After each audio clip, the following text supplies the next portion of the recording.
जय श्री भैरव। हर हर महादेव।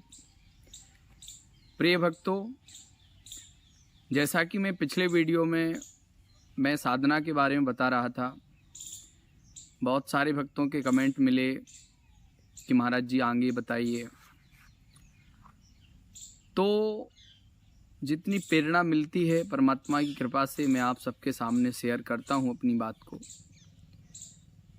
मैं आपको बता दूँ कि साधना तो एक ऐसा आयाम है जिसको आप जितना ज़्यादा करोगे उसमें उतनी ज़्यादा आपकी रुचि बढ़ेगी और उतने गहरे चले जाओ जितना आपकी क्षमता है।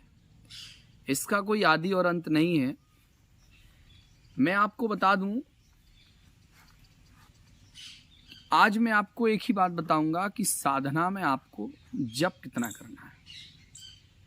सबसे पहले तो मैं सभी श्रोताओं को और जितने भी साधक जन हैं उन सभी को मैं एक बात बता दूं कि इस विषय को आप सुन सकते हैं, लेकिन इसको करने से पहले आप किसी योग गुरु या विद्वान के सानिध्य में आकर ही आप साधनाओं को करें। क्योंकि बहुत सारे लोग मैंने देखा है कि वो साधनाओं में विफल हुए, उसका एक गलत परिणाम निकला और कई लोग जो है उससे आज पीड़ित हैं। हमारे यहाँ काफ़ी फ़ोन आते रहते हैं। चूँकि मैं नेगेटिव एनर्जी को फेस कर लेता हूँ हस्तरेखा से। आपकी हस्तरेखा देखकर हम बता सकते हैं कि आपके ऊपर नेगेटिव एनर्जी है या नहीं। तो ऐसे मैंने कई भक्तों को देखा, उनकी हस्तरेखा देखी तो पता चला कि उनके साथ कोई शक्तियाँ काम कर रही हैं, लेकिन उन्हें एहसास भी होता है, लेकिन वो उसका प्रत्यक्षीकरण नहीं कर पाए। यानी एक मित्र का मैंने व्हाट्सएप पर हस्तरेखा देखी। बहुत सारे ज्योतिषी विद्वान, वो एक ग्रुप था हस्तरेखा का, मैं देख रहा था। एक मैं अपना अनुभव बता रहा हूँ आपको। तो जब मैं देख रहा था तो मैंने देखा कि उन महान भाव के साथ कोई दो नेगेटिव शक्तियां हैं। जब उन्होंने अपनी हस्तरेखा डाली ग्रुप में और सभी विद्वान उस पर चर्चा करने लगे, उनके प्रश्नों के जवाब देने लगे, तो मुझे पता चला कि इन्होंने कोई साधना कर रखी है और इनके पास दो शक्तियां एक्टिव हो गई हैं और इनका एहसास भी हो रहा है, लेकिन ये इसको प्रयोग में नहीं ला पा रहे हैं। अपने जीवन में इसका कोई प्रयोग नहीं कर पा रहे हैं और इससे ये बहुत ज़्यादा परेशान हैं, पीड़ित हैं। मैंने भी मैसेज किया, बताया उन्हें। उन भैया का शाम को मुझे रिप्लाई मिला। दोपहर मैंने बताया, शाम को उन्होंने रिप्लाई दिया। बोले आपने मेरे विषय में कुछ बताया है। व्यक्तिगत उन्होंने चैट की हमसे, तो मैंने बताया कि हाँ भैया बिल्कुल, हमने ये बताया कि आपके ऊपर दो नकारात्मक शक्तियाँ हैं। बोले महाराज जी हैं तो मैंने कहा अब हैं तो फिर बताइए आप क्या चाहते हैं। तो उन्होंने कहा कि ये चीज़ स्पष्ट हो। तो मैंने उन्हें बताया कि आपने कभी साधना की? तो उन्होंने बताया बिल्कुल की। और उन्होंने बताया कि जो मैंने साधना की वो मेरे जो गुरु जी थे जिन्होंने मुझे साधना दी थी। हालांकि गुरु जी ने उन्हें साधना दी, अघोर साधना थी, बहुत ही प्रभावशाली साधना थी और वो साधना उन्होंने की, वो शक्ति भी उनके सामने आई, लेकिन वो एहसास नहीं कर पाए। शक्ति ने उन पर रिएक्शन किया। आज वो कहीं ना कहीं बेचारे पीड़ित हैं। शरीर पर शक्ति कभी कभी आ जाती है, कहीं भी बेहोशी के हालात बनना, डर लगना, चिड़चिड़ापन आना, तमाम प्रकार की समस्याएं उनके साथ हो रही हैं। तो उन्होंने कहा कि हाँ मैंने साधना तो की है। तो मैंने कहा जिस गुरु ने आपको साधना दी एक बार आप उनसे मिलिए, बात करिए कि ये क्या हुआ। तो बोले कि गुरु जी तो वो हमारे मतलब उनका तो स्वर्गवास हो गया। मैंने कहा किस दौरान? तो उन्होंने कहा कि साधना होने के कुछ समय बाद उनका स्वर्गवास हो गया। तो मैंने कहा ये भी बहुत दुख की बात है कि गुरु जी ने कहीं ना कहीं ये साधना पूर्ण नहीं करा पाए। कोई बात नहीं। तो जैसे ही मैं बात कर रहा था तो वो बता रहे थे कि मेरे शरीर में कुछ कंपन आ रही है। तो मैंने कहा कंपन आ रही है तो आने दो। तो जैसे ही उनके शरीर में कंपन आई तो मैंने उन्हें बताया कि देखिए आपकी शक्ति अब एक्टिव हो रही है। तो फिर वो थोड़ी सी और ज़्यादा कंपन आई, तो मैं समझ गया कि वो शक्ति आना चाहती है। तो मैंने यहाँ से भगवान भैरव का एक बहुत ही शक्तिशाली एक मंत्र है, मैंने उसका प्रयोग किया। तो वो शक्ति तुरंत उनके शरीर पर खेलने लगी, बताने लगी।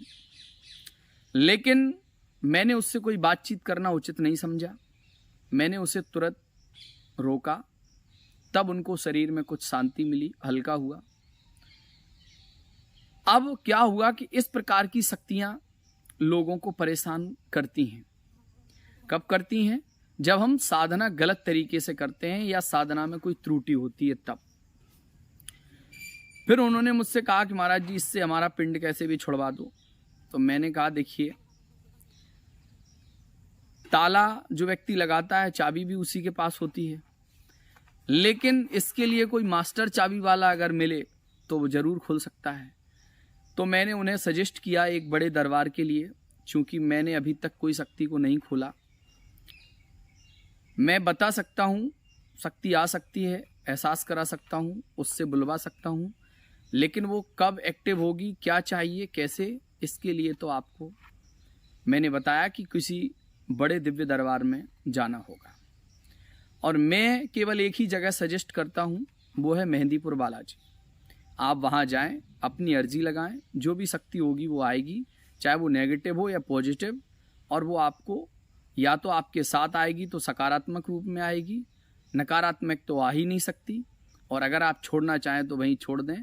दुनिया का सबसे पावरफुल और शक्तिशाली दरबार श्री बालाजी मेहंदीपुर है। शाखाएं संपूर्ण विश्व में हो या भारत में कहीं भी हों, लेकिन अगर कहीं चमत्कार है तो वो मेहंदीपुर बालाजी का है। चूँकि संकट मोचन बालाजी का मैं भी भक्त हूँ, तो इसीलिए हमने उन्हें सजेस्ट किया मेहंदीपुर बालाजी। अब वो गए या नहीं गए वो उनका अपना स्वयं का विवेक है। यह बात मैं इसलिए बता रहा था कि उन लोगों के लिए जो साधना मार्ग में जा रहे हैं या सोच रहे हैं कि हम, तो मैं आपको एक ही बात बता देता हूं कि अगर आप जा रहे हैं तो थोड़ी सी सावधानी रखें। मैंने सबसे पहले वीडियो में बताया कि इष्टबल होना अनिवार्य है। आपके जीवन में कोई चमत्कार कर रहा है ये मायने नहीं रखता, लेकिन किसी के द्वारा आप बचे हैं, आपके जीवन में जो परिवर्तन हो रहा है, जो लाभ हो रहा है, वो जरूर कोई है, तो उसको आपको हमेशा मजबूत रखना है। तो इसीलिए मैं आपसे कहूँगा कि साधना सिद्धि के लिए सबसे पहले अपना इष्ट बल मजबूत बनाइए, इष्ट को मजबूत बनाएं, इष्ट की साधना करें। इष्ट और गुरु संत महात्माओं के आशीर्वाद से ये शक्तियाँ प्राप्त होती हैं। अब आज मैं केवल बात करूँगा 1.25 लाख जप, और 1.25 लाख जप कैसे होता है, कितने दिन में हो सकता है और कैसे करना चाहिए, केवल इस विषय में बात करेंगे। देखिए, सबसे पहले आपको ये ध्यान रखना है कि पहला कर्तव्य है आपका साधना में ब्रह्मचर्य। दूसरा है आपके आहार और व्यवहार, यानी खाना, और साथ में आपकी उठने बैठने की संगति। इसका बहुत बड़ा प्रभाव है। किसी को छूना, किसी से बोलना, इस तरीके से अगर हम मिलेंगे तो इसका भी बहुत ज़्यादा प्रभाव होता है। इसीलिए साधना एकांत में होती हैं, जंगलों में होती हैं, पहाड़ों में होती हैं, गुफाओं में होती हैं। घर में करते हैं तो एकांत हो, कोई कलह ना हो, किसी प्रकार का कोई रोक टोक ना हो, कोई आपके विषय में एक शब्द भी ना बोले, शांति का माहौल हो। कई लोग हमने देखे हैं ग्रस्त जीवन में हैं और चाहते हैं कि महाराज जी साधना कर लें, जल्दी से हमें सफलता मिल जाए। बहुत सारे ऐसे फ़ोन कॉल्स आते हैं, लेकिन मैं आपको बता दूं कि ऐसा नहीं है कि आप सोचो एक ही झटके में सब कुछ आ जाए।